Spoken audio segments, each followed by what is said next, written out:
출애굽기 12장 1절로 14절까지 말씀 교독하시겠습니다. 여호와께서 애굽 땅에서 모세와 아론에게 일러 가라사대 출애굽기 2장 14절 교독입니다. 읽으세요. 2절 읽으세요. 출애굽기 출애굽 몇 절 하겠어요? 제가 읽겠습니다. 이달로 너희에게 달의 시작 곧 해의 첫 달이 되게 하고 너희는 이스라엘 회중에게 고하여 이르라. 이달 열흘에 너희 매인이 어린 양을 취할지니 각 가족대로 그 식구를 위하여 어린 양을 취하되 그 어린 양에 대하여 식구가 너무 적으면 그 집의 이웃과 함께 인수를 따라서 하나를 취하며 각 사람의 식량을 따라서 너희 어린 양을 계산할 것이며 너희 어린 양은 흠없고 1년 뒤 수컷으로 하되 양이나 염소 중에서 취하고 이달 14일까지 간직하였다가 해질 때에 이스라엘 회중이 그 양을 잡고 7절입니다. 그 피로 양을 먹을 집 문 좌우 설주와 인방에 바르고 그 밤에 그 고기를 불에 구워 무기병과 쓴 나물과 아울러 먹되 난로나 물에 삶아서나 먹지 말고 그 머리와 정강이와 내장을 다 불에 구워 먹고 아침까지 남겨두지 말며 아침까지 남은 것은 곧 소화하라. 너희는 그것을 이렇게 먹을지니 허리에 띠를 띠고 발에 신을 신고 손에 지팡이를 잡고 급히 먹으라. 이것이 여호와의 유월절이니라. 12절 내가 그 밤에 애굽 땅에 두루 다니며 사람과 짐승을 물어나고 애굽 나라 가운데 처음 난 것을 다 치고 애굽의 모든 신에게 벌을 내리리라. 나는 여호와로라. 내가 애굽 땅을 칠 때에 그 피가 너희의 거하는 집에 있어서 너희를 위하여 표적이 될지라. 내가 피를 볼 때에 너희를 넘어가리니 재앙이 너희에게 내려 멸하지 아니하리라. 14절 다 함께 너희는 이날을 기념하여 여호와의 절기를 삼아 영원한 규례로 밤내내 지킬지니라. 아멘. 이 본문을 여러분 선택하게 한 이유가 이 본문은 구약 성경에 있어서 대표적인 성례를 말씀하는 구절입니다. 그래서 이 1절부터 14절까지 말씀입니다. 그래서 6월절에 관한 말씀인데 이것이 구약적인 대표적인 성례를 말합니다. 그래서 교회에서 성례 집행을 하죠. 성례는 성찬과 세례라고 그랬어요. 그 두 가지. 그래서 여기서 성례에 관한 내용이기 때문에 매우 중요한 겁니다. 그래서 이거를 본문으로 삼고 여러분 중에 성령 인도하심에 따라서 말씀을 준비하시기 바랍니다. 질문 있으십니까? 없으면 강의로 들어가겠습니다. 오늘 교재 40페이지입니다.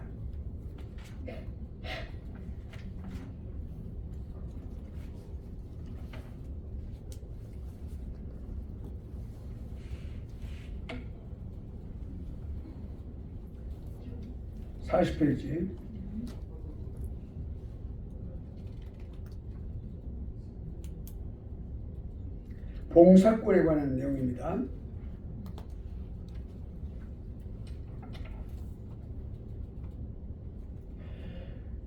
예수님께서 제자들을 이제 전도를 하도록 제자들 보내셨어요. 12제자뿐만 아니라 12제자 외에 모두 전체적으로 70명을 보내셨어요. 거기들도 제자들입니다. 오늘 12제자의 핵심 멤버는 아니지만 핵심 제자들은 아니지만 그러나 거기에 이제 12명은 사도로 하나님께서 하나님께로부터 부르심을 받은 사람들, 그 외에 70명도 예수 그리스도 믿는 훌륭한 제자들입니다. 그들에게 전도의 명령을 하셨어요. 그런데 그때 세 가지를 말씀하셨습니다. 첫째는 전도할 것을 명령하셨죠. 두 번째는 귀신을 내어 쫓도록 명령하셨어요. 명령하신다고 하는 것은 곧 능력도 주신다는 것을 의미합니다. 그 다음에 질병을 치료할 권능도 주셨어요. 그러니까 그렇게 하도록 명령하시고 권능을 주시다 말이죠. 그러니까 이렇게 제자들 외에 또 성도들 가운데서도 그렇게 신유의 은사와 이적을 행하는 그러한 사람도 많이 있었다고 하는 것을 우리가 알 수가 있습니다. 자, 이거 봉사권에 관한 문제인데 지금 하고 있어요. 자,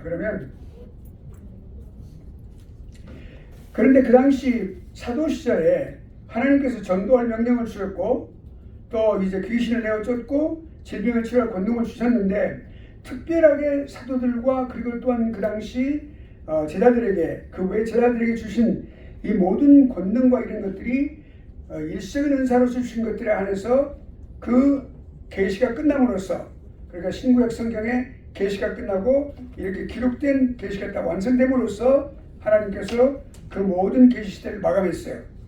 동시 중지가 됐어요. 그것을 일sek의 은사라 이렇게 말합니다. 물론 그 가운데는 지금도 우리가 전도의 은사를 주십니다. 예. 또 귀신 내어 쫓는 것도 행하게 하십니다. 또 신의 은사, 질병을 치료하는 그런 권능도 주시고 계시죠. 예. 그래서 그 당시 특별한 경우에 해당되는 그런 것이 전부가 중지가 됐다. 그러니까 그 다음에 이제 교회가 어떻게 됐냐면 자선하고 또 그리고 이제 봉사하고 하는 걸로 이제 점점 바꿔지기 시작을 합니다. 교회가. 그래서 교회의 의무로 규정이 된 것이 뭐냐면 이렇게 전도하고 귀신 내어 쫓고 질병을 치료하고 그리스도 말씀에 의해서 이것이 교회에서 의무로 규정이 되어 있다 이렇게 우리가 말할 수 있습니다. 교회는. 그러니까 우리가 중요한 것은 뭐냐면 구약 시대에는 교회 차원의 그런 어떤 구제사역보다는 개인적인 차원의 어떤 그러한 구제사역을 중시하게 생각을 했어요. 그러니까 우리 엘리야 선지자가 이제 그 여인에게 갔을 때 과부 여인에게 갔을 때 여인이 내가 먹을 것 좀 달라 그랬을 때 여인이 이제 우리가 남은 떡 하나와 그리고 기름 하나가 있는데 그걸 먹고 우리는 죽으려고 한다 그랬어요. 그게 다 없어요. 전부 다 그 가뭄이 들어가지고 이제 모든 생물들이 다 죽어가는 그런 상황이었습니다. 그러니까 그때에 그 엘리야 선지자 한 사람을 통해서 거기서 이제 구제하고 하나님께 기도하고 모든 병을 가져오라. 그 병에다 채워지는 그 놀라운 역사를 하나님께서 하셨어요. 그러니까 그런 구제사역은 개인 차원에서 하게 된 것을 우리가 볼 수가 있어요. 근데 신약시대에 와서는 교회 차원에서 그런 구제사역을 하는 것을 우리가 볼 수가 있는 차이점이 있습니다. 네. 자, 그러면 이제 우리가 유대 역사를 우리가 이렇게 보면은 어떤 것을 알 수가 있냐 그러면 그 당시 이제 디아코노스 집사라는 그 직원들이 그 당시 회당의 시나고게 원어로는 시나고게고 영어로는 시나고그 그 시나고게 이제 거기에 그 회당에 장로가 있었고 그 외에도 먼저 집사라는 그런 직분들을 가진 사람들이 있었어요. 그래서 그 집사들은 주로 이제 여러 가지 재정적인 그런 문제 이런 것들 담당을 하고 금전 출납을 하는 그런 일들 또 그리고 구제사역에 가난한 사람들을 위하여 구제사역에 쓰임 받는 그런 일에 봉사를 했다. 이것이 이제 봉사의 중요한 의무가 되겠습니다. 봉사권입니다. 교회에 주신 봉사권이에요. 현대 교회에 주어진 하나님께서 교회에 주신 그 권한 중에 하나가 봉사권이 있다는 것을 우리가 기억을 할 필요가 있습니다. 자, 그 다음에 이제 다음 장으로 넘어가서 은혜의 수단에 관해서 공부를 하겠습니다. 이게 매우 중요한 것들이에요. 오늘 배우는 것들은요. 오늘 배우는 것들 천천히 잘 들어보시기 바랍니다. 은혜의 수단이라 하나님께서 우리 성도들에게 물론 성도라 그러면 거기에 주의 종과 그리고 또 우리 일반 성도님들을 다 포함하는 거예요. 그 성도들을 포함하는데 거기에 모든 하나님의 백성들에게 은혜를 베푸시는 수단이 뭐냐? 베푸시는 그 방법이 뭐냐? 어떤 방식으로 하시느냐? 이거 은혜 수단이라고 말하는데 그 은혜 수단에 관한 우리가 어떤 어휘를 먼저 우리가 한번 생각해보고 우리가 들어가도록 하겠어요. 첫째로 명사에 은혜라고 하는 단어가 있죠. 은혜. 자, 그럼 구원론에서 우리가 볼 때 성령 하나님의 그 은혜의 의미들 가운데 하나라고 볼 수가 있어요. 성령 하나님께서 교회와 개인들에게 베푸시는 지금 교재가 40페이지입니다. 40페이지 은혜 수단하고 있어요. 40페이지. 예. 자, 그러면 그러니까 우리가 중요한 게 그러니까 자, 사람이 처음에 어디부터 시작을 해요? 처음부터 사람들이 하나님의 자녀가 된 사람들이 없어요.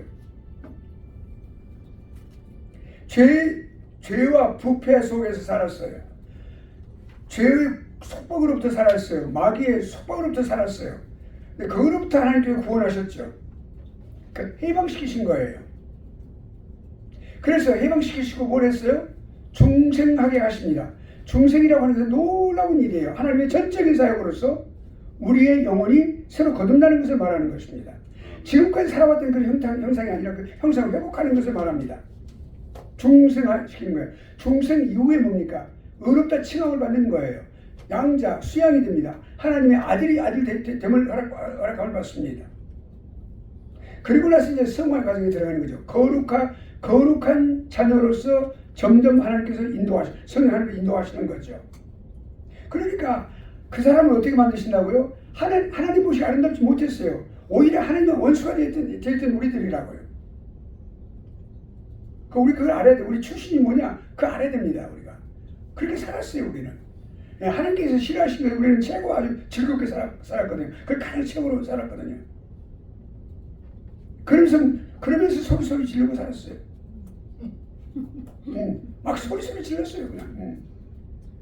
그런데 하나님 보시기에 기뻐하는 그런 사람들로 만드신 거예요. 아멘. 이것이 하나님의 권능이 바로 이 권능이 뭐예요? 권능을 베푸신 그 일 그 자체가 은혜예요. 그러니까 우리가 지나고 보니까 모든 것이 하나님의 은혜입니다. 그 하나님의 베푸시는 권능에 의해서 그래 되었습니다라는 거죠. 그러니까 하나님의 그 놀라운 우리 일생의 삶 속에서 과거의 삶 속에서 지나온 삶들 속에서 구구절절이 아니요 구비구비 말이죠. 네, 구구절절이가 아니에요.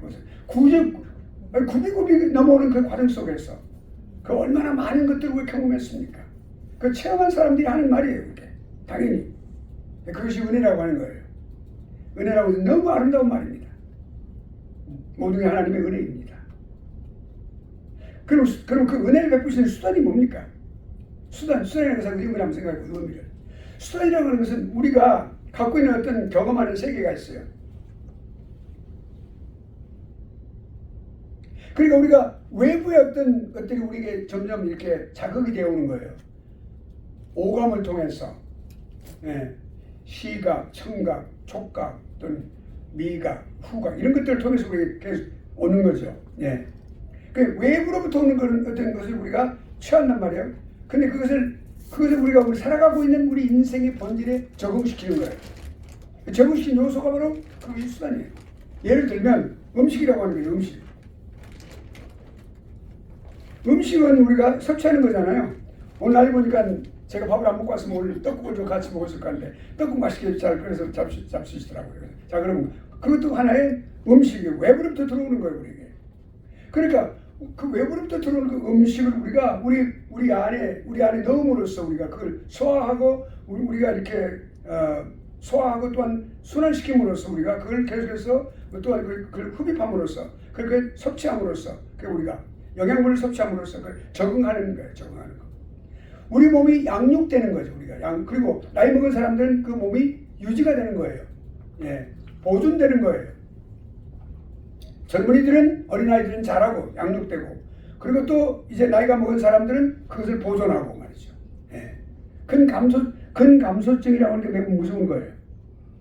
근감소증이 아주 그냥 좀 죄송해요. 신체를 말해서 장다리가 뒤에서 보면 막 근육이 막 이렇게 팍 복숭아처럼 생긴 사람들이 있어요.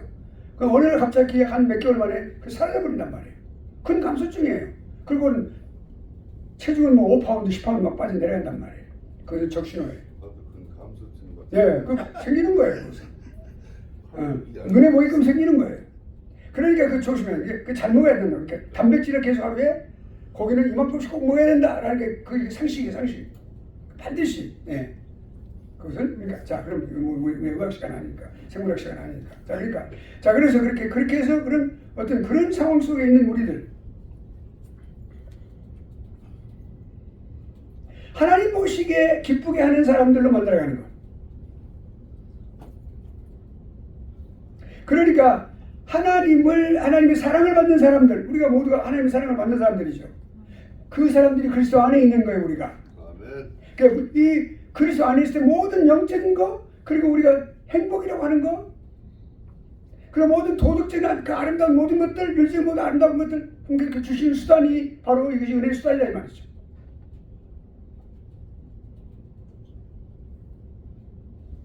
이러한 어떤 하나님께 그런 목적이 있어요. 그렇게 우리들 그렇게 양육하시고 우리를 보존하시는 그 놀라운 그런 것도 해방시키시는 그런 모든 그 하나님께 기뻐하시는 사람 만들어가는 이 모든 일에 대한 하나의 그런 본질적인 그런 문제가 있는데 그런 게 영적이고 그런 모든 또는 어떤 도덕적인 모든 그런 수단이 있는데 그런 어떤 목적이 하나님께 그 목적이 있단 말이에요. 그 목적을 위해서 교회와 성도들에게 사용하는 수단들 그것을 말하는 것입니다. 자, 그럼 수단의 요소를 봅시다. 자, 우리가 하나님께서 제가 몇 번 말씀드린 적이 있어요. 한번 여쭤보겠어요. 하나님께서 우리들에게 은혜 베푸시는 방법 세 가지 뭡니까? 은혜 수단이 뭐예요? 세 가지, 딱 세 가지밖에 없어. 그거 딱 기억하면 돼요. 하나님 은혜 베푸시는 수단 세 가지. 첫째, 하나님의 말씀. 두 번째, 성례 집행. 중생은 그 말씀으로 되는 거니까 당연히 그러니까 세 번째, 그러니까 성찬식은 그것은 거기서 성례 집행이요. 야, 그럼 세 번째, 기도. 여러분 교회에서 기도하는 것 그러니까 주일 오후 성경 공부 시간에 하고 또 그다음에 수요 기도회 또 새벽 기도회 또 뭐예요? 또 토요 영역을 위한 또 기도회 금요 철학 기도회 많이 해요. 기도회를 그 교회 가는 거예요. 여러분 왜 그래요? 기도가 그만큼 중요한 거. 하나님의 은혜를 받는 중요한 수단이다. 근데 더 심각한 그런 문제가 있는 게 뭐냐면 결부되는 게 뭐냐면 기도는 우리 영적인 호흡과 관계되는 거예요. 우리 기도하지 않으면요 우리 영혼이 숨을 쉴 수가 없어요. 그러니까 자기 자신이 그걸 알아요. 기도가 게을러지면 자기 영혼이 먼저 메마르고 헐떡거리면서 알 수가 있어요. 자기 자신이 그걸 느낄 수가 있어요. 아, 내가 기도 못하는구나. 내가 기도 무릎을 많이 못 꿇는구나. 무릎 꿇어야 됩니다. 매일매일 꿇어야 돼요. 시간은 상관없어요. 그러니까 그게 중요해요. 그러니까 뭐예요? 은혜의 수단 세 가지? 말씀. 예배, 기도, 성례 집행, 기도. 그러니까 성례는 교회에서 시행하는 거니까 그거는 뭐 일주일에 한 번씩 할 수 있고 2주에 한 번씩 할 수 있고 한 달에 한 번씩 할 수 있고 석 달에 한 번씩 할 수도 있어요. 그러나 그것은 교회 상황에 따라 할 수 있어요. 그러나 장로교에서 법에서 두 번 얘기 나와 있어요. 반드시 1년에 2번 이상은 하라 그렇게 돼 있어요. 한 번만 더 말씀해 주세요. 2번 이상. 수단이 뭐 하나님께서 은혜를 베푸신 수단이 말씀, 성례, 기도 세 가지입니다. 네. 성례라는 거 뭐예요? 성례라는 것은 세례와 그다음에 성찬 예식. 자, 그러니까 이런 데 우리가 은혜 수단으로 보는 거예요. 그러니까 자, 그러면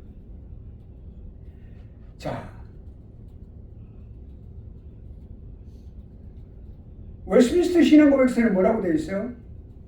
복음 안에서 실체이신 그리스도께서 나타나신 때에 이 언약이 실시된 규례들을 말씀의 전파와 세례와 주의 만찬의 선례들이 시행했다. 이렇게 딱 그랬다. 명시가 되어 있어요. 이렇게.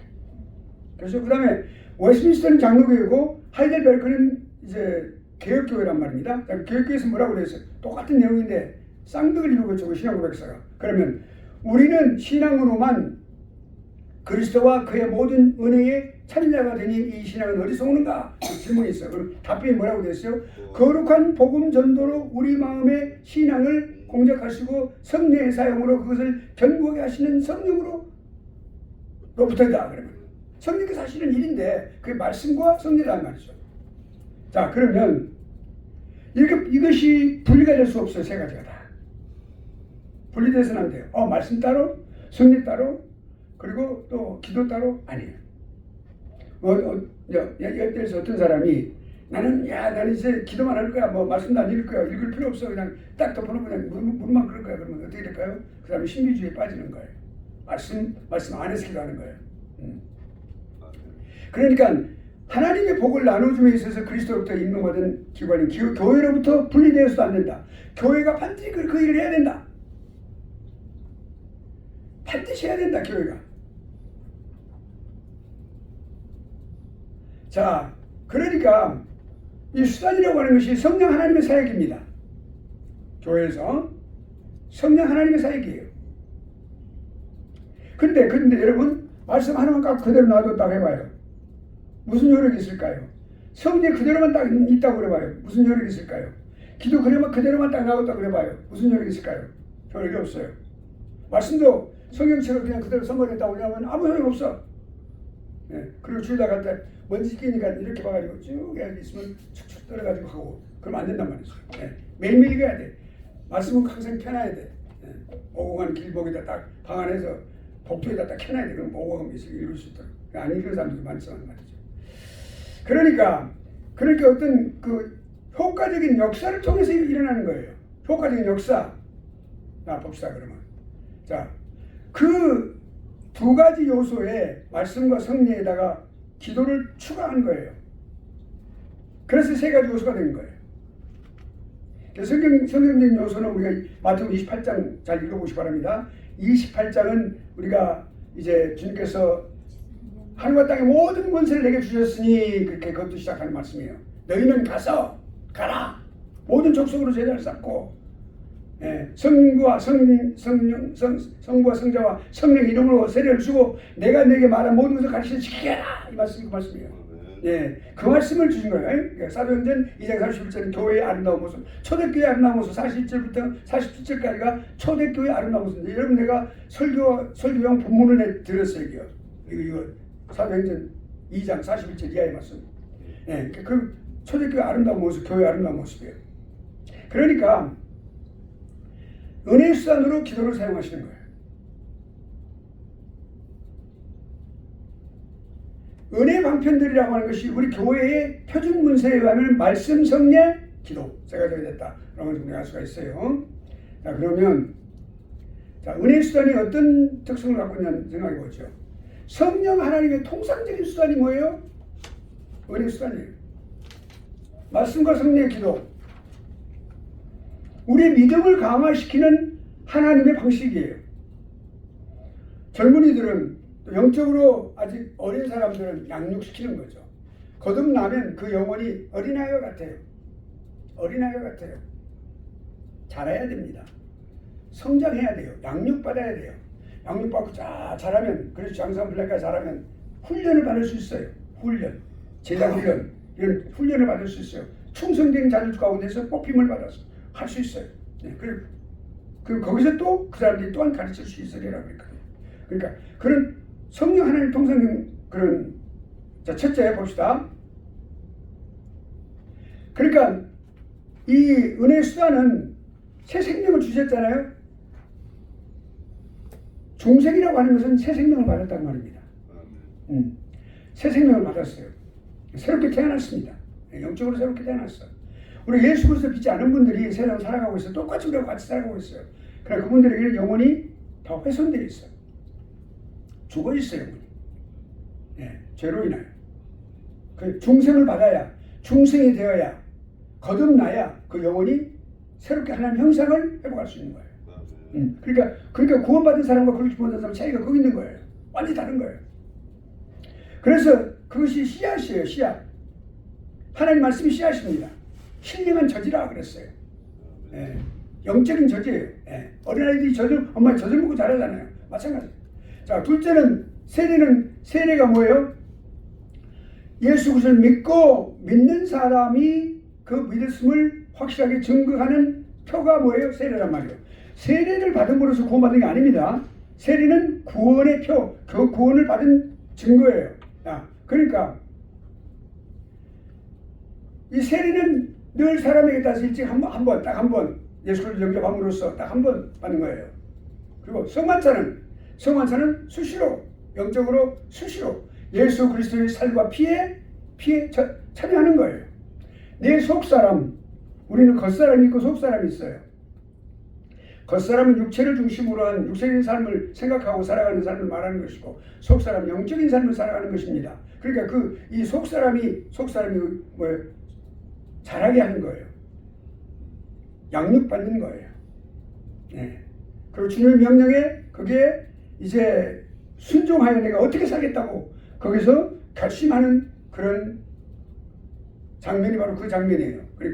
그러니까 기도라고 하는 것은 뭐예요? 내가 세상을 살아갈 때 내 내면적인 속사람의 평강을 유지하는 거예요. 하나님과 우리와의 관계가 시온에 데려가 있다 그런 거예요. 기도를 함으로써 늘 하나님과 대화가 있는 사람은 시온에 데려가 있다. 시온의 대로 큰 고속도로가 열리는 거예요.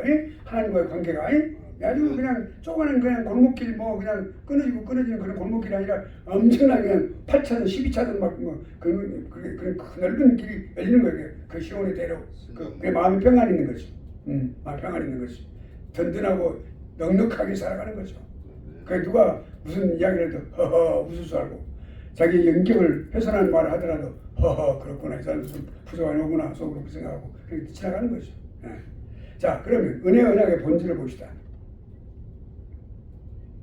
말씀과 성례는 은혜 언약의 본질적인 요소가 되는 거죠.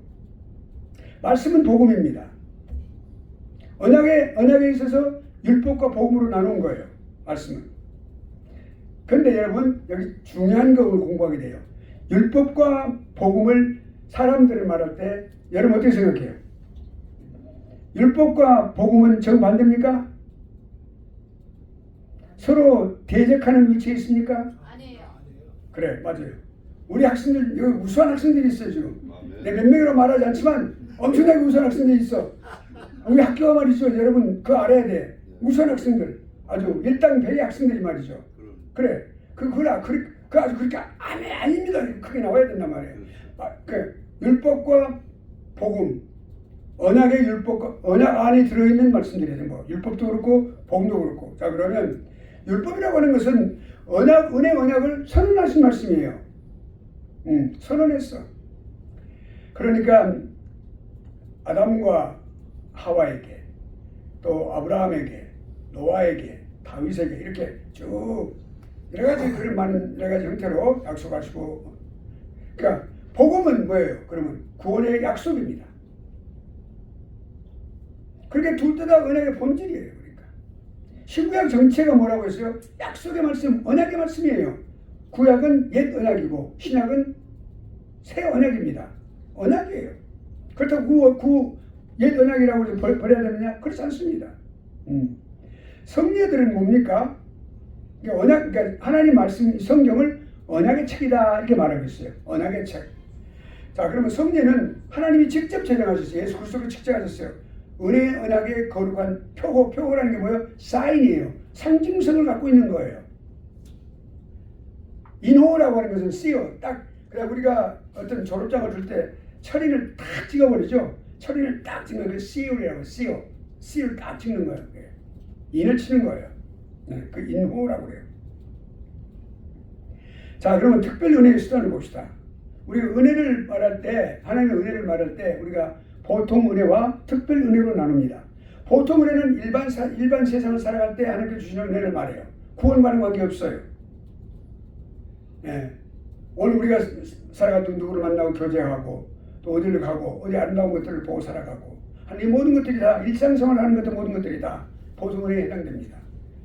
겨울이면 눈이 오고 그 눈의 아름다움을 보고 또 봄이면 봄에 꽃이 피는 그 봄, 라일락 그 향내나는 그 바람을 또 보면서 여름이면 폭우를 또 소나기를 맞으면서 가을이면 그 낙엽 지는 그런 모습들을 광경을 보면서 그런 모든 것들을 이 세상을 이렇게 누리면서 사는 거예요. 보통 은혜예요. 그런데 죄와 관계되어 있을 때 우리는 역시 죄인이라는 그런 것을 벗어날 수 없어요. 그 죄인의 죄를 제거하고 그걸 새롭게 하는 거예요. 새롭게 하는 건 뭐예요? 중생을 통해서 시작으로 시작되는 거예요. 그래서 하나님의 형상과 일치하게 되는 거, 이것이 하는 거, 이게 하나님의 특별한 은혜, 바로 이것이 특별 은혜예요.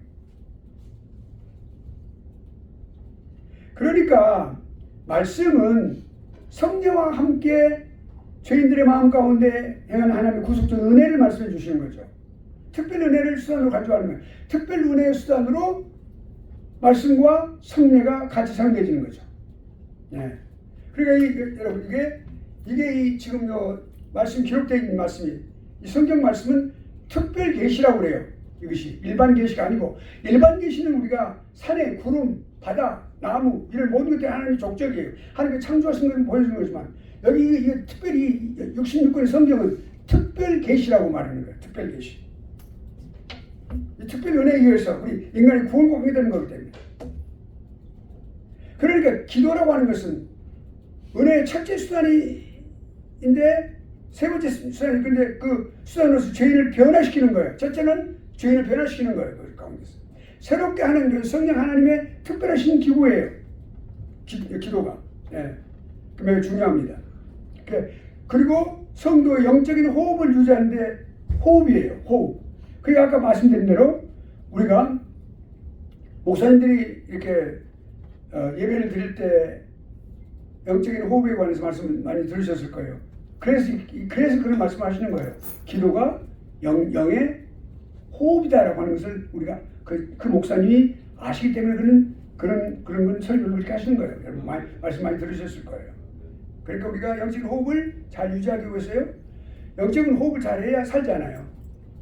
여러분 우리가 사람이 호흡을 하는 거 1분에 몇 분이죠? 16번. 평균 16번. 그러면 폐가 정상으로 있는 사람 16번. 16번 호흡을 해야만 내가 하는 게 아니라 자율신경이 하는 거예요. 해야만 살 수 있는 거 마찬가지죠. 기도도 영도 마찬가지예요. 기도로 해야만 호흡으로 살아. 예, 기도만 해야 됩니다. 꼭 기도회는 참석하고 그렇게 해야 됩니다. 예? 교회 살 때. 예. 그 다음에 이제 또 공적인 은혜의 수단, 교회의 공적인 은혜의 수단이 뭡니까? 하나님의 말씀의 전파, 성례를 시행하고 기도를 드리는 거, 기도 집회를 하는 거 이런 공식적으로 시행하는 은혜의 수단들이에요. 다. 예. 교회들 하는 거예요. 이게 너무 하나에 치우쳐도 안 돼요. 우리가 천주교에서는 이 성례를 갖다 성찬 예식을 매주 하는 거예요. 그 너무 그 가치를 떨어뜨리는 일이에요. 매주 하는 거 아니에요, 사실은. 할 수도 있어요. 그러나 그것은 바람직한 일은 아니다. 예. 한 달에 한 번은 해야 되겠죠. 한 달에 한 번은 해야죠. 좋죠. 네. 자주 하는 건 좋습니다. 네. 그리고 이제 2번 이상은 해야 되니까 그렇다고 꼭 2번 하는 게 아니고 자, 그러니까 우리가 그런 것을 그리스도인 생활에도 관여하고 이거 중요한 건 뭐예요? 이 수단들이 그리스도인의 생활에도 관여한다? 그러니까 우리가 뭐라고 하겠어요? 하나님의 말씀은 우리의 신앙생활과 삶과 신앙생활의 유일한 법칙이다. 규율이다. 규범이다. 유일한 규범이다. 그러니까 우리 삶을 주관하는 우리가 따라가야 할 유일한 규범이 되는 게 뭐예요? 하나님 말씀. 여기 나와 있는데. 그래서 거기 말씀이 바로 여기서 나오는 거예요. 그러니까 우리가 교회 안에서 시행하는 거 그리스도 생활에도 관여한다. 네, 우리 삶을 그러니까 우리가 교회 안에서 예배 드릴 때만 말씀을 읽고 끝내는 게 아니라 그 예배 드릴 때 설교를 듣고 그리고 그 말씀을 전파하는 그 말씀을 강단에서 선포되는 말씀을 내 마음에 새기고 적용하고 밖에 나아가서 주일에 그렇게 했으면 주일부터 토요일까지 계속해서 그 삶을 살아야 되겠죠. 그 삶을 살아야 되겠죠. 그것이 올바른 예배의 삶이다 이 말이죠. 예, 그러니까 어거스틴은 그렇게 말을 했어요. 기도가 곧 일이고 일이 곧 기도다 그랬어요. 그 말 그대로만 the prayer is work and work is the prayer 이 말을 했어요. 그러니까 뭐냐면 기도하는 것이 곧 일하는 것이고 일하는 것이 곧 기도하는 것이다. 그걸 다른 말로 좀 더 의역해서 말하면 예배 드리는 것이 곧 삶이고 삶이 곧 예배다 그 말이에요. 그러니까 로마서 12장 말씀이 뭐예요? 너희 자신을 하나님 기뻐하시는 산 제사로 드리라 그랬어요. 예, 삶을 드리는 거예요 우리가. 그러니까 일주일 동안. 그것은 그러니까 주일날 예배를 성공적으로 드리는 사람만이 영적인 예배를 잘 드리고 정말 하나님을 뵙고 완전히 하나님 말씀에 적용하여 그렇게 드리는 사람이 성공적인 일주일의 삶을 살아갈 수 있어요. 그래서 여러분 이제 그게 제자 훈련에서 나오는 중요한 수칙 중 하나입니다. 그건 다른 거고. 자, 그럼 봅시다. 자, 그러면 우리가 이렇게 다른 사역과도 다, 온 사역과 다 연결이 되어 있는 것이 바로 그거예요. 자, 독자적인 은혜 수단이에요. 자, 그럼 이거 특성이 뭐냐? 독자적인 은혜 수단이라는 거예요. 잠깐만.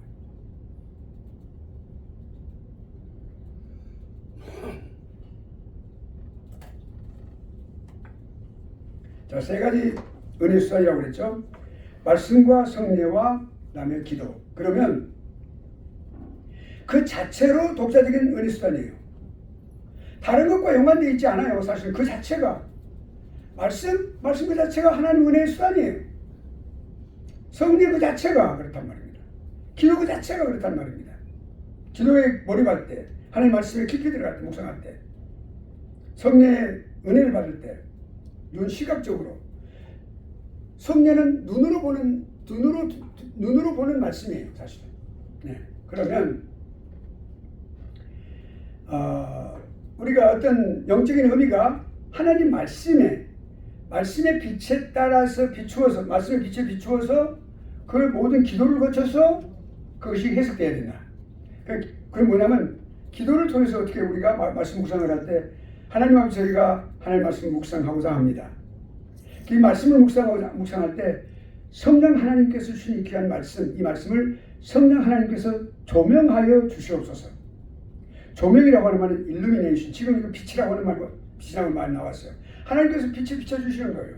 이해할 수 있는 조명해 주시는 거예요. illumination. 그 조명이라고 그래요. illuminate. 조명해 주시는 거예요. 조명해 주심으로써 우리가 그 말씀을 읽고 깨달는 거예요. 어느 날 갑자기 그냥 이 성경에 기록된 인쇄된 말씀이 말이죠. 그냥 소는 눈깔처럼 그냥 크게 다가온다고 그러잖아요. 왜 그럴까요? 그 성령 하나님께서 조명해 주시기 때문에 그 말씀이 들어오는 거예요. 그냥 하나님 말씀이 그냥 막 강단에서 외쳐지는데 그냥 막 들어오는 거예요. 말씀 집에서 묵상하는데 그냥 막 그게 막 그냥 들어오는 거예요. 막 가슴을 어찌할 수 없는 거예요. 막 새벽 1시까지 했는데 막 그 말씀을 들어오게 막 어쩔 수 없는 거예요. 막 그냥 막 아내는 남편을 깨우고 남편 아내를 깨우고 나 이 말씀 받았어 막. 그런지 모르겠 다 그런지 모르겠지만 저도 그런 적이 있어요. 그러니까 그런 것들이 그렇게 그란 말이에요. 그러니까 우리가 말씀의 빛에 비추어 가지고 기도를 통하여 그렇게 그것이 해석되어야 된다 말이죠. 네. 자, 그러면 특별 은혜를 베푸실 때 사용하는 특별 수단이 있는 것들이 있다. 성령 하나님께서. 네? 그러니까 그렇게 해서 우리가 그러면 또 하나 독자적인 은혜 수단이고 영속적인 은혜 수단이다. 이 영속적인 은혜 수단이라는 것은 뭐냐면 계속된다는 말이에요. 영속성을 갖고 있어요.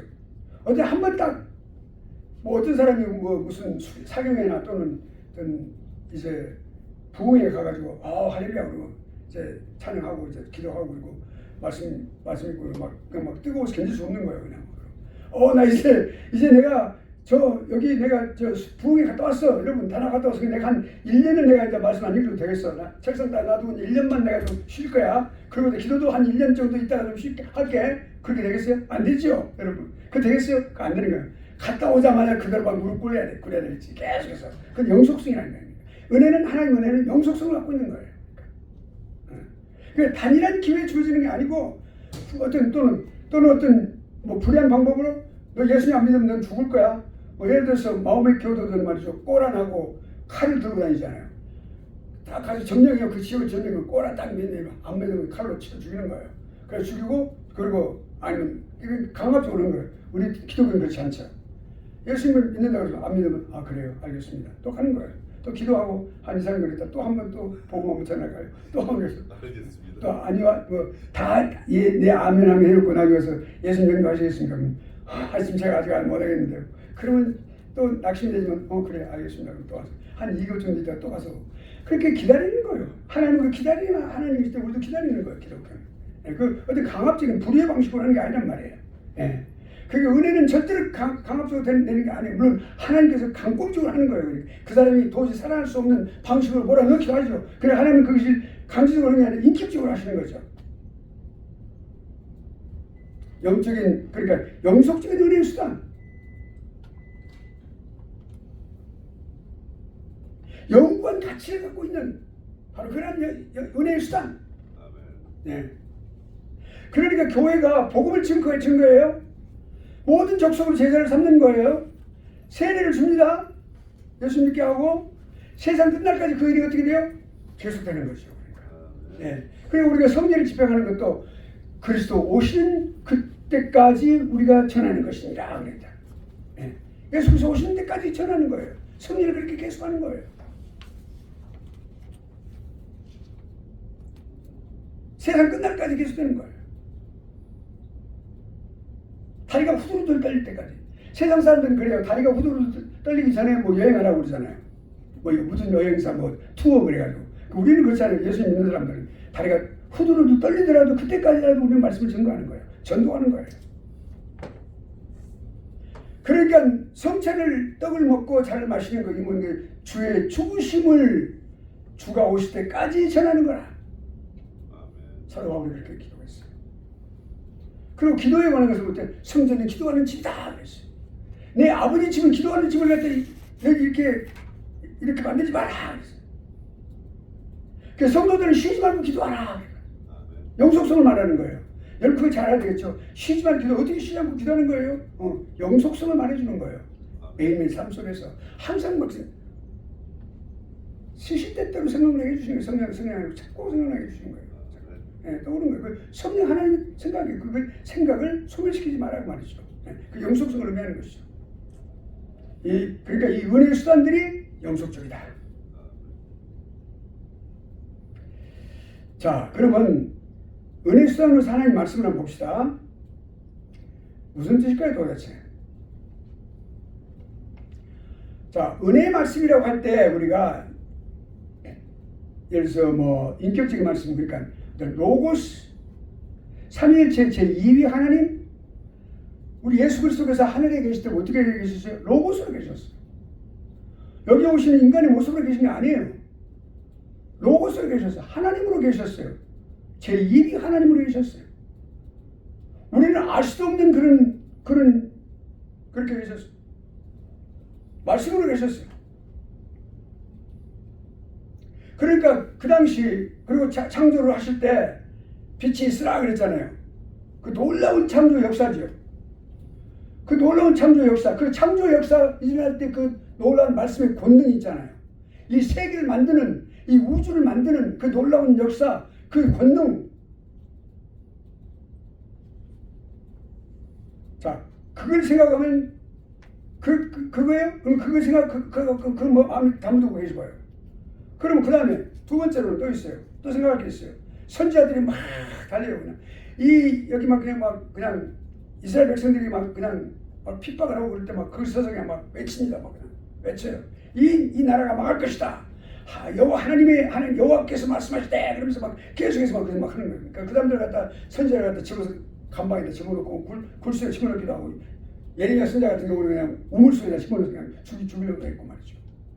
그렇게 했어요. 그 당시 그 놀랍게 그런 그 어떤 그 계시로 그 계시였어요. 그 당시는 기록 안 돼 있었으니까 말씀 기록 안 돼 있으니까 그런 계시의 말씀 그런 걸 의미하는 것이 아니고 말씀이라고 그런 거는 은혜의 수단으로 은혜의 수단으로 성령 하나님께서 조명하셔서 그러니까 감동하셔서 사람들로 하여금 기록하게 하신 이 모든 것들 하나님의 역사, 하나님의 생각, 하나님의 뜻, 하나님의 계획, 구원 계획 이 모든 것들을 기록하게 하신 남겨놓으신 기록, 영감된 하나님의 말씀 이것을 교회에서 강단을 통해서 이 강대상을 통해서 전파되는 거죠. 그 전파되는 말씀을 말하는 거예요. 그러니까 잘못 이해하면 말이죠. 지금도 하나님께서는 직접 계시를 주시는 거야 난 대단한 사람이야 나 지금 대단한 사람이거든. 함부로 하지 마. 그러니까 하나님께서 직접 나한테 말씀하시는 거야. 나는 계시받는 사람이야. 이렇게 말하면 이단이 되버린 거죠. 왜? 이건 말씀 안 하니까. 이 말씀을 전하는 건데 이 말씀 속에 들어가야 되는데 66권의 말씀 속에 들어가야 되는데 아시겠어요? 오해가 있으면 안 된단 말이죠. 그러니까 안 돼요. 교회에서 전파되는 성경 말씀이에요. 네. 그것이 곧 은혜의 수단으로서 사람들의 심리에 꽂히면서 인간들을 변화시키고 그러는 것이죠. 아시겠죠? 네. 그러니까 가장 중요한 것이 뭐예요? 성경이에요. 은혜의 수단. 기록된 하나님의 말씀. 성도를 양육시키고 그들을 바로잡고 교화시키고 그들을 올바르게 하나님께 기뻐하시는 그 그리스도의 장성한 분량에까지 자라가는 그 모든 일들을 위하여 사용하시는 수단, 말씀. 이 말씀을 해야만 자랄 수 있거든요. 그러니까 기도는 우리 영적인 호흡이니까 살아갈 수 있고 말씀을 먹어야만 성장할 수 있는 거예요.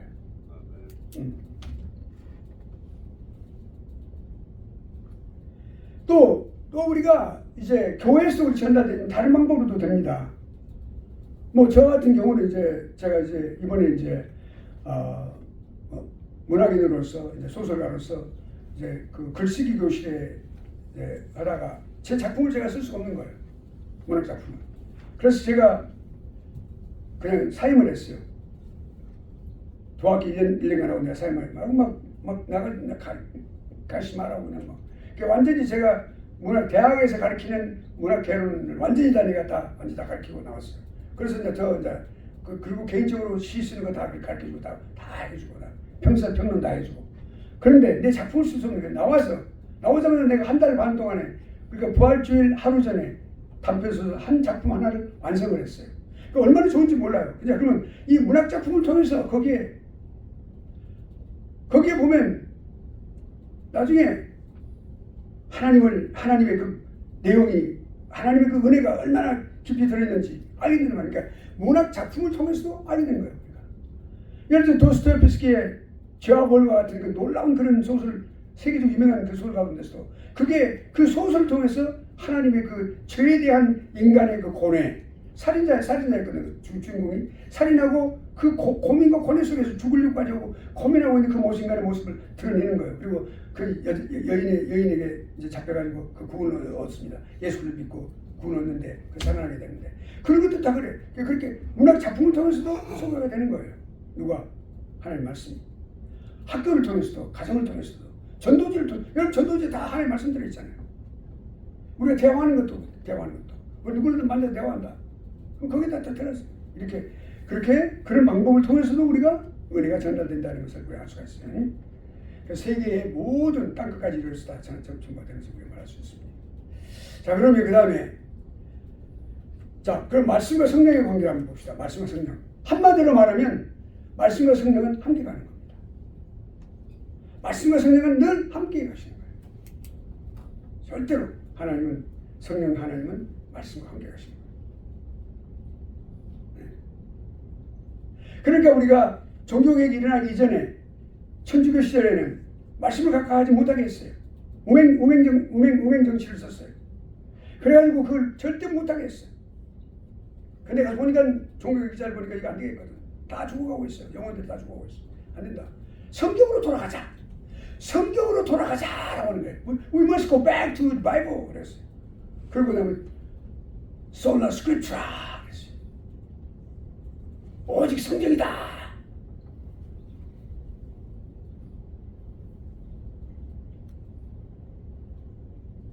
하나님은 물론 말씀 없이도 행하실 수 있습니다. 사람들의 환경을 통해서 그 사람이 어떤 삶을 통해서 삶의 고난과 여러 가지 어려움을 통해서 어떤 것들을 통해서 그러나 중요한 것은 그렇게 하지 않습니다. 하나님 말씀을 통해 통상적으로는 다 하나님 말씀을 통해서 그렇게 하십니다. 특별한 경우를 제외하고는 하나님 말씀을 통해서 늘 하고 계시는 거예요.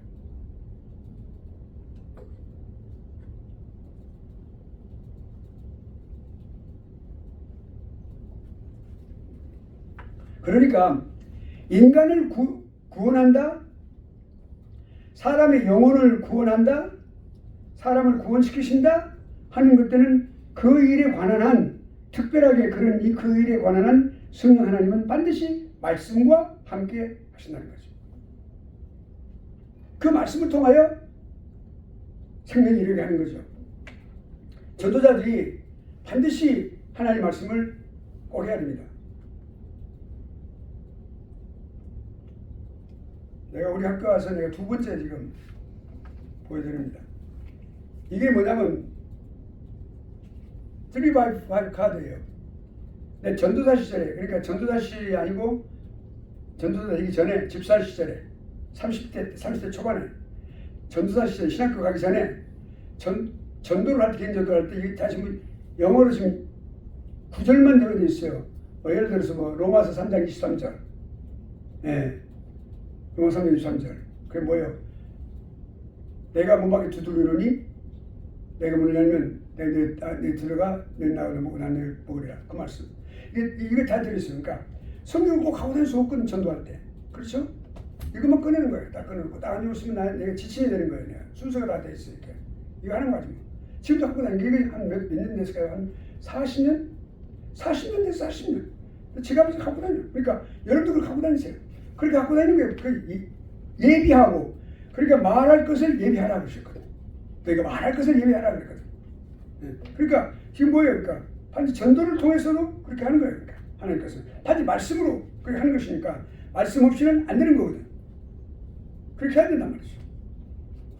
그러니까 우리가 이런 것들을 통해서 하나님 말씀은 늘 이 세상 끝까지 통과되는, 전파되는 거죠. 생명이 일어나게 하는 그 말씀, 생명의 말씀, 그게 뭐야? 하나님 말씀이 생명을 일어나게 하시는 거죠. 자, 그러면 은혜의 수단으로서 하나님 말씀에 두 가지 말씀이 두 부분이 있어요. 첫째, 율법과 복음. 아까 우리는 다시 한번 우리가 확실히 하고 넘어갑시다. 율법과 복음에 대해서 우리는 혼돈하게 쉬웠고, 또 그런데 우리가 이제 여기서 이번 기회에 그걸 한번 보시다. 은혜의 수단으로서 하나님 말씀, 그 말씀이 어떻게 두 요소가 율법하고 복음으로 두 가지로 나눠집니다. 하나님 말씀은 두 가지로. 그걸 우리가 좀 깊이 생각해야 돼요. 자, 그러면 율법과 복음을 어떻게 구분할 것이냐? 우리 아까도 말씀 제가 질문을 했습니다. 율법과 복음은 반대되는 개념이냐? 서로 대적하는 위치이냐? 그러니까 아니라고 말씀하셨어요. 그 옳은 말씀이에요. 그렇습니다. 반대되는 개념이 아니에요. 서로 보완하는 개념입니다. 반드시 필요한 개념이에요. 두 가지 다. 그러니까 구약에도 율법적인 요소가 있고 복음적인 요소가 있어요. 신약에도 복음적인 요소가 있고 율법적인 요소도 있습니다. 그러니까 율법이라고 하는 뭐예요? 이거 중요한 점 잘 들어보세요. 율법이라고 하는 것은 어떤 명령, 예를 들까요? 십계명도 율법에 해당됩니다. 계명입니다. 하라는 명령입니다. 금령이 있어 하지 마라, 하지 말라는 것도 있어요. 거기는 하지 말라는 것도 있고 하는 거 같이 포함되어 있어요. 십계명에. 하지 말라, 하라, 하지 말라 이렇게 되어 있어요. 그러면 그 금령과 명령이 다 함께 들어있어요. 그것이 율법적인 요소예요. 그런 형식으로 나타내는데 그 두 가지 다 하나님의 계시예요. 그러니까 복음이라고 하는 것은 구약과 신약에서 이렇게 회복의 사역에 관한 말씀이에요. 하나님께 계시하신 거예요. 또 복음이라고 하는 것은 그리스도 안에서 구속하는 것. 그 구속하신 하나님의 사랑을 선포하는 것이 바로 뭐예요? 복음이에요. 그럼 율법은 뭐냐? 율법은 가장 중요한 핵심적인 그런 그 역할이 있어요. 왜냐하면 사람 마음에 죄인인데 그 죄가 사람 마음에 계속 밑바닥에 딱 가라앉아 있어요. 이걸 흔들어야만 마치 구성물이 막 흔들만 막 일어나듯이 그렇게 흔들어야 돼. 그 흔드는 역할을 하는 게 뭐예요? 이거 율법이 하는 거예요. 죄를 알게 해준 거예요. 흔들어야만 알 수 있잖아요. 뭐가 깔아앉아 있는지 모르잖아요. 그러니까. 일어나서 난 도저히 구분받을 수 있는 사람이 아니야. 나는 구제받을 수 있는 존재가 아니야. 나는. 내가 누가 필요할 것인가? 예수 그리스도가 필요하다라고 하는 사실을 인식하게 하고 알게 하는 역할을 하는 것이 율법이에요. 그 죄를 알게 해주는 거예요. 그러니까. 그래서 내가 회개하게 하는 거예요. 회개하게. 복음은 그러니까 예수 그리스도를 믿고 구원받는다. 그러니까 그리스도를 믿는 구원적인 믿음, 그 신앙, 이렇게 하는 목적으로 하는 거죠. 율법의 용도를 한번 볼까요? 우리가 웨스트민스터 신앙고백에서 뭐라고 나왔어요? 율법의 용도는 뭐예요? 복음의 은혜에 배치되는 것이 아니다. 이렇게 분명히 나왔어요. 그것과 잘 적응한다. 서로 잘 적응한다. 그랬어요. 그리스도의 영은 사람의 의지를 억제하며 능하게 하신다. 그렇죠? 그럼 율법에 계시된 하나님의 의지가 행하기로 요구하는 바를 자유롭게 또는 기쁘게 행하게 하신다. 그러면 율법과 복음의 기능을 한번 볼까요? 먼저 율법의 기능을 한번 봅시다. 이 율법에 세 가지 기능이 있어요. 첫째는 세속적인 기능 또는 정치적인 기능이 있습니다. 죄를 억제합니다. 사회적인 기능이죠. 의를 증진시킵니다. 그러니까 어떻게 보면 정치적인 면도 있어요. 세속적인 사회에서 안전한 기초를 놓게 하는 것이 율법이에요. 헌법이라고 하는 것이 이런 율법적인 그런 면을 많이 기초로 한 그런 면을 우리가 볼 수가 있습니다. 그러니까 율법이라는 것은 죄를 전제로 하는 거죠. 죄 때문에 필요한 거예요. 죄 때문에 율법이 반드시 필요해요.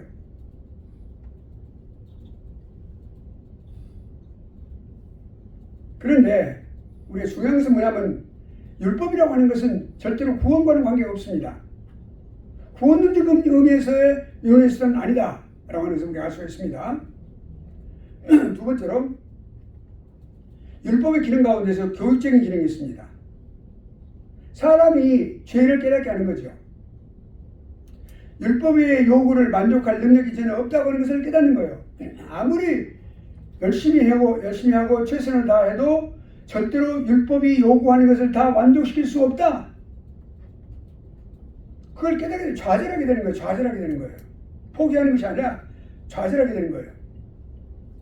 그리고 그 포기하고 모든 걸 주저앉는 것이 아니라 좌절했지만 누구를 바라보는 거예요? 그리스도를 바라볼 수 있도록 우리가 성경에는 몽학 선생이라고 말했죠.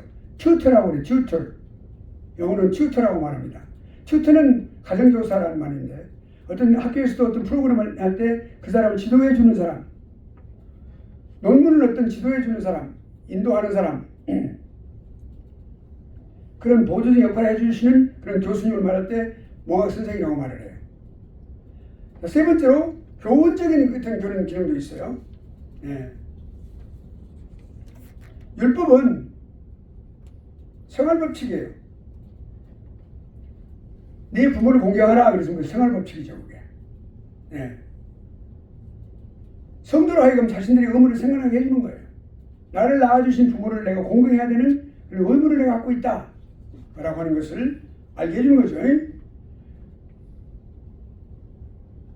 그 다음 복음의 기능을 봅시다. 구원의 길이 되신 메시아이신 예수 그리스도, 구속의 주님을 가리키는 것이 복음이에요. 복음에서 그리스도가 빠지면 그건 복음이 아닙니다. 그러니까 그리스도 안에서 계시가 된 구원의 길, 그 길을 명백하게 표시해주고 가르쳐주고 있어요. 너희가 구원받으면 바로 이쪽으로 가라. 여기에 누가 계시냐? 그리스도께서 계신다. 십자가에서 죽으셨다. 그 길로 가라. 그러니까 예수 그리스도를 믿어야 된다.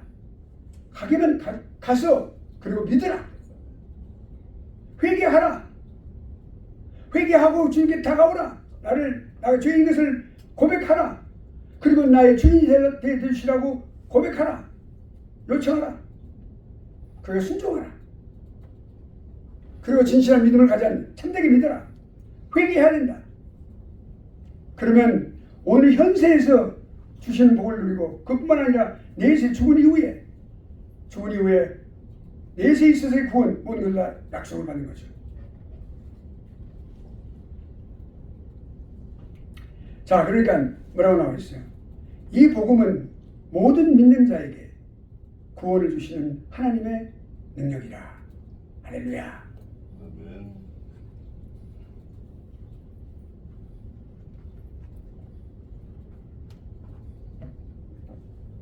마틴 루터가 바로 이 말씀에 꼬그려졌어요.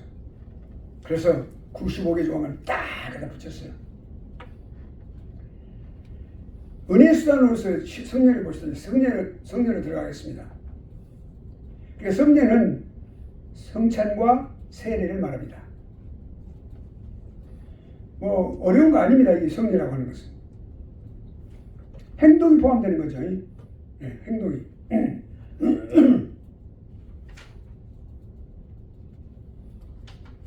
그러니까 복음을 어떻게 이해할 수 있느냐?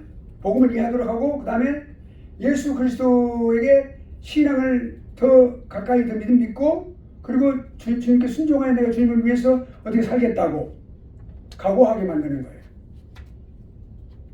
성경의 목적을 우리가 웨스민스터 신앙고에 보면 그래요. 하나님의 말씀에 따라 그들이 그리스도 안에서 하나님을 섬기는 일에 엄숙히 종사하게 하기 위한 것이다. 예, 그러니까 하나님 말씀을 따라서 반드시 성례는 반드시 말씀을 따라야만 합니다. 말씀과 같이 가야 됩니다. 그리스도 안에 사시는 그 모든 일에 엄숙히 종사하고 순종하게 하는 거죠. 다음 성례는 어떻게 생겼을까요? 시작됐을까요? 세크라멘토라고 해요. 세크라멘트. 영어는 세크라멘트. 그러니까 라틴어에서 세크라멘툼, 사크라멘툼.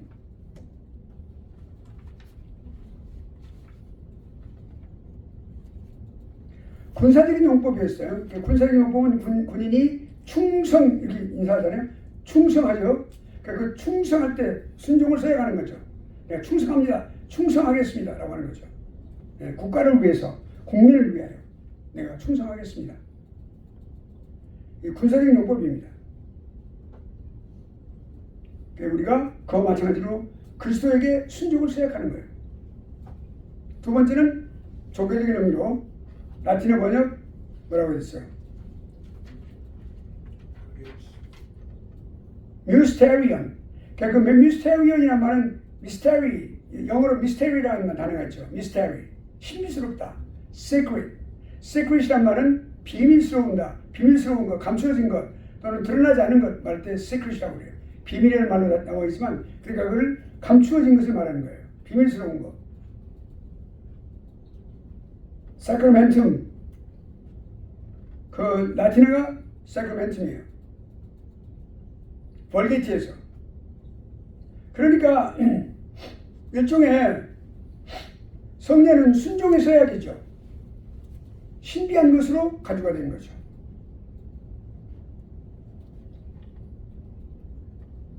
이제 어떻게 소송을 할 때, 법원에 소송을 할 때 두 당사자가 공탁금이 있죠. 공탁금이 있어요. 그 금액이 있어요. 이렇게. 판결이 끝나면 어떻게 됩니까? 승소자가 돈은 그 밥 하나 내주는 거예요. 그리고 패수자 것은 몰수가 되는 거예요. 그러니까 어디로 가요? 국고로 들어가. 옛날에는 그 국고로 들어가기 신들의 그 신전으로 들어갔어요. 신전으로 받쳐졌어요. 그러니까 우리가 가룟 유다가 은 30냥을 가져왔는데 그렇게 예수를 팔았죠. 그 당시 가룟 유다의 생각은 예수 그리스도가 뭔가 하실 걸로 생각을 했어요. 그 사람은 혁명인으로 생각을 했어요. 예수 그리스도를 잘못 생각한 거죠. 그러니까 그 무엇인가 하실 걸로 생각했어요. 근데 십자가에 지시고 무참히 무너지고 있거든요. 그러니까 저분은 그런데 죄가 없다. 내가 잘못했다. 그러고는 가서 그걸 가지고 갑니다. 그래서 그 대제사장 앞에서 성전에다가 그걸 쫙 뿌려버립니다. 그러니까 그때 다 모아가지고 이것은 네가 담당하라. 이 더러운 돈을 이 성전에 들어놓는 말하면서 다시 주는 거예요. 다시 줘버렸어요. 그러니까 그 성전에다가 반환하는 때 그 성전에 반환하는 거 똑같은 말이에요. 그것도. 예, 그러니까 그렇게 해서 몰수하는 거예요. 그렇게 폐수자의 돈을 다 몰수해가지고 그렇게 해서 재물을 바치는 거예요. 이게 사크라멘툼. 화해한다는 그런 의미로 그 사크라멘트, 영어로 사크라멘트. 예. 그러니까 신성한 것으로 내어놓는 것을 말할 때 그런 거예요. 그러니까 a thing set apart as sacred. 그러니까 거룩한 것으로 이렇게 따로 떼어놓는 것 이걸 말한다 이 말이죠. 예. 그러니까 성례라고 하는 것은 그리스도에게서 세우신 거룩한 예식이다. 첫째 예수 그리스도께서 세우셨어요. 성례는 그렇죠. 예. 그리고 그리스도와 그 새 언약의 유익을 감각적인 표현으로 표출하는 그러니까 감각적이다 눈에 보이게끔. 내가 눈에 보이는 시각적인 거잖아요. 내가 먹는 거예요. 그럼 미각이잖아요. 그리고 그 잔을 마실 때 냄새를 맡는단 말이에요. 그럼 후각적인 거예요. 그 뭐예요? 내 어떤 감각적인 어떤 표현으로서 직접 눈으로 읽을 수 있는 말씀이라 이렇게 말씀하는 거예요. 그러니까 내 몸으로 체험할 수 있는 말씀. 그것이 성례예요. 특별히 성찬 예식할 때. 그리고 또 세례를 줄 때에도 물을 뿌리는 거예요. 이렇게 스프링클. 반드시 그 물속에 들어갔다 나오는 것만이 아니라 그것도 괜찮아요. 그러나 우리 정적으로 모든 정도 교회들은 다 물을 뿌리게끔 되어 있어요. 천주교만 물속에 들어갔다 나오라고. 물속에 들어가면 그러니까 몸이 뚱뚱한 분이 예를 들어서 세례 받는 분이 몸 뚱뚱하면 못 일어나겠죠? 옆에 사람들이 이렇게 해야 되겠죠? 목사님 못 일어나니까. 예. 그런 건 좀 위험해요. 물 많으니까 그렇게 위험하죠. 아무튼 그걸 고집하는 안 하든 간에 아무튼 그렇게 물로 그렇게 표시하는 거예요. 그렇게 우리가 내 몸으로 그걸 이렇게 할 수 있는 거죠. 이렇게. 유아세례를 할 때도 이렇게. 그러니까 인을철수 신자들이 적용하는 거. 표호라고 하는 말은 표호라고 하는 것은 표라는 뜻이에요. sign. 어떤 그런 상징성을 가진 어떤 표 그런 것을 말하는 것이죠. 그다음에 인이라고 말할 때 그것은 seal. 딱 쳤어요. 딱 인을 쳤어요. 예, 그거를 seal. 예. 그 seal이라는 말이 거기서 나온 말이에요. 예. 그래서 우리가 가장 중요한 것은 뭐냐면 하나님 말씀과 성례를 비교를 해봅시다. 하나님 말씀과 성례, 하나님 말씀은 성례가 없이도 시행될 수 있어요. 그러나 성례는 반드시 하나님의 말씀과 함께 시행돼야 됩니다. 여러분 그거 잘 알아야 됩니다. 그러니까 말씀이 우선이에요. 말씀이 절대적으로 필요하다.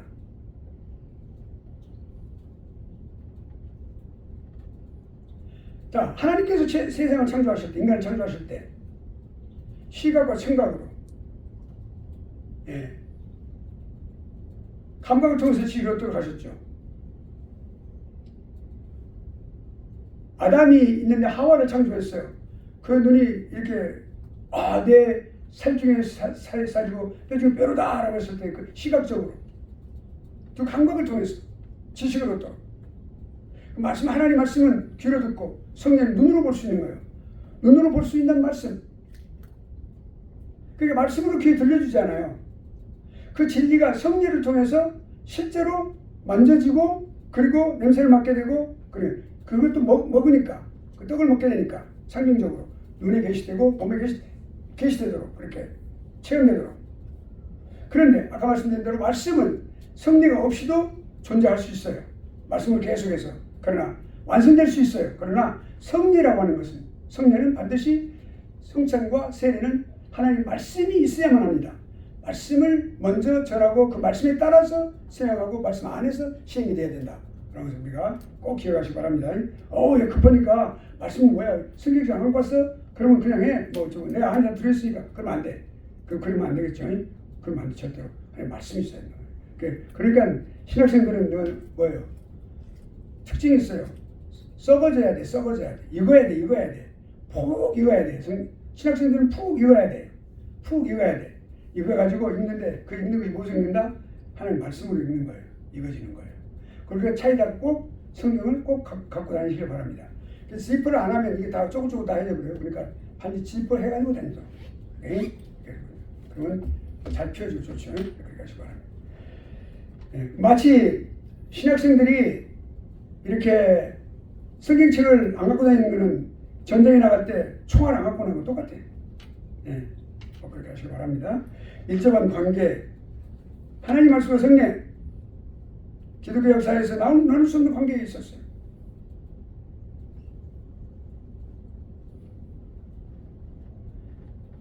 주에게서 받은 바를 몸과 손발을 움직이는 그런 실질적인 모양으로 나타내는 것이 성례예요.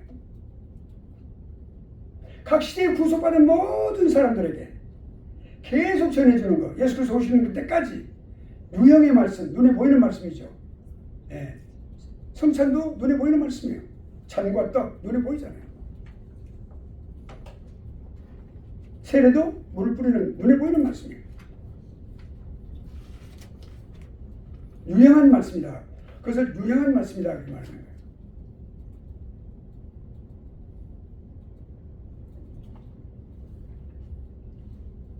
형체가 있는 말씀이다.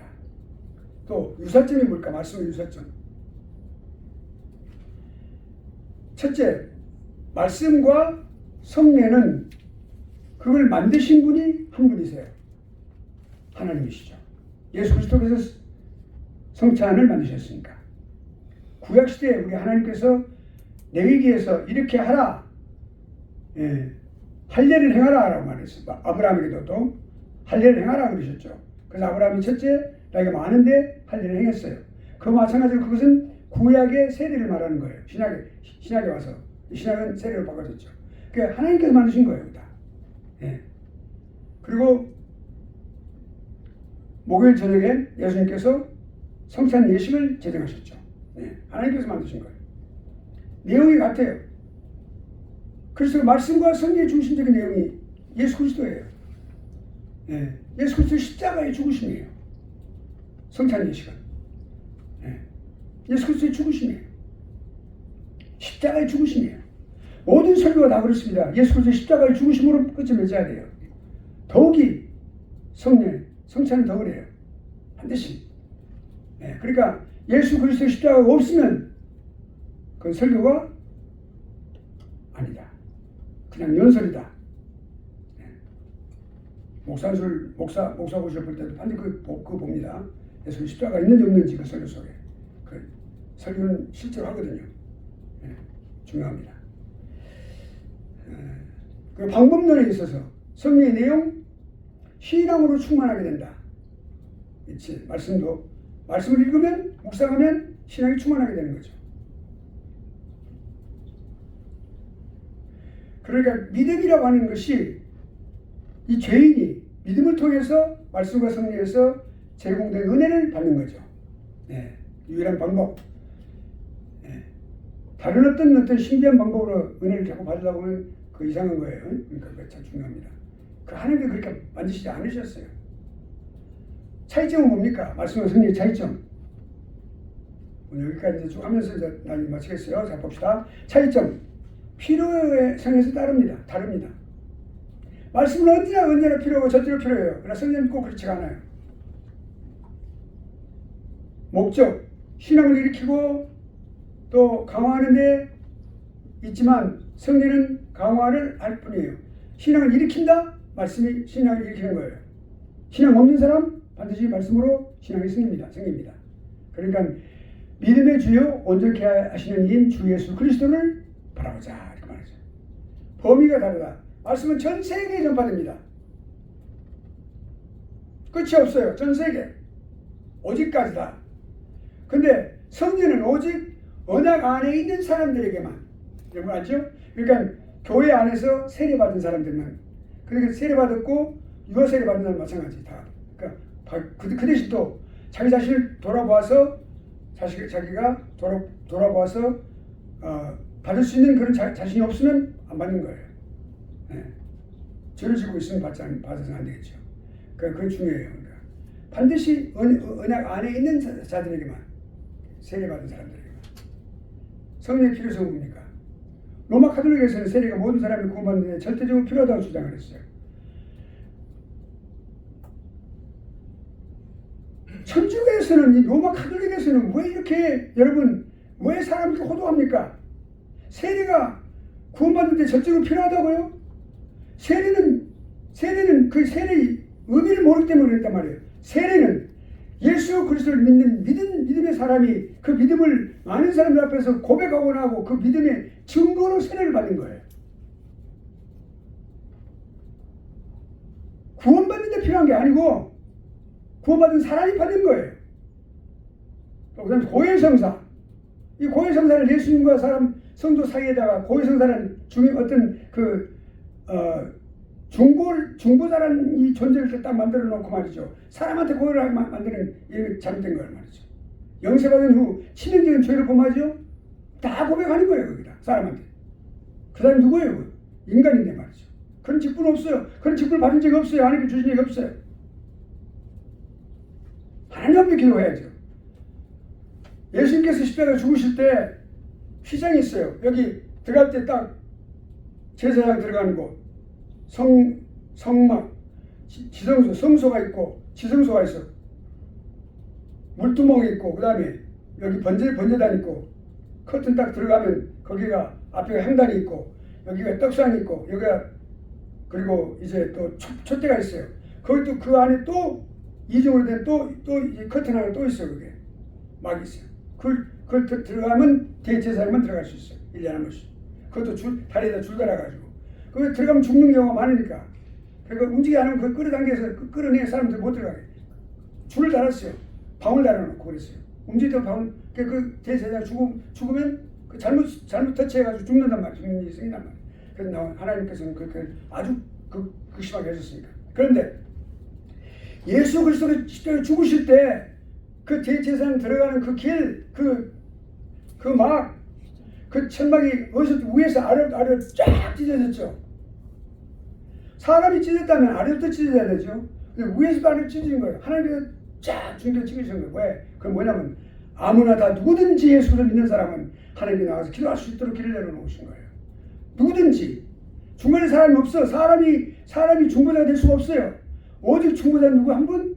예수 그리스도만 있는 거예요. 예수 그리스도 이름으로 기도하는 거예요. 그러니까. 그래서 천주교 이렇게 사람을 호도했어요.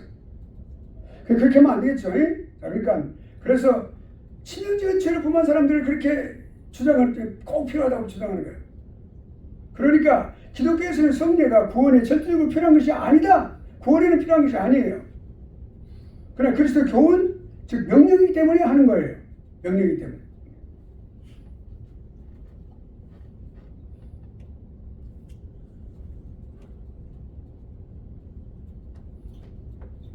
죄송합니다.